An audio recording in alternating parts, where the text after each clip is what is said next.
Hello and welcome to Threadily. I'm Kent. We are back in the garden of misbegotten and misbehaving greens. I'm Kent and I will be giving you a tiny little miniature book review of The STARKEEPER, written and illustrated by Faith Bray. These authors who also illustrate their books and illustrate them well, oh my goodness, you give me hives of anxiety. What am I doing with my life?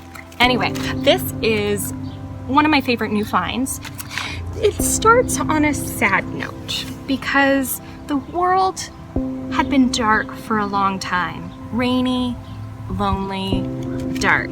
So it's a great book to bring in on either a rainy day, like an actual rainy day, or on a day when you're feeling discouraged or when your kiddos are feeling discouraged and maybe need just a little emotional boost. Because what happens is she makes a wish, she finds a star, and she goes around trying to share this star with people.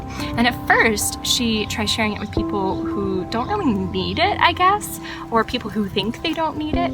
And so the star and the girl become sad, and the star starts dimming a little bit, like wilting, and that's really sad. But then when she's almost at her wit's end or the end of her rope, she discovers the people who really need encouragement, and that includes a family grieving the loss of a loved one.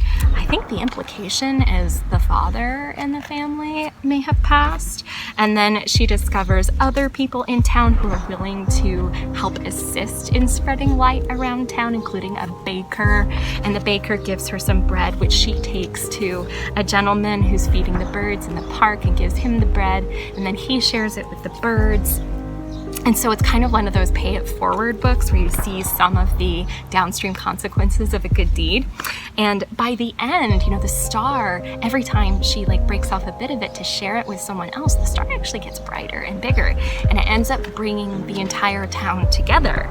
And oh my goodness, we kind of need this message in 2020, adults as well as kiddos, that the way to make the world better isn't by withdrawing and closing ourselves off emotionally or physically, but finding ways to safely and usefully spread the light and be kind. So, you know, whatever your capacity is, the book suggests you can find that little thing to do. So this would be a great book to maybe motivate a kiddo on a downer of an afternoon when they need an idea of something to do. You could read it and they could be like, hey, what could we do to help someone out today? Just a thought.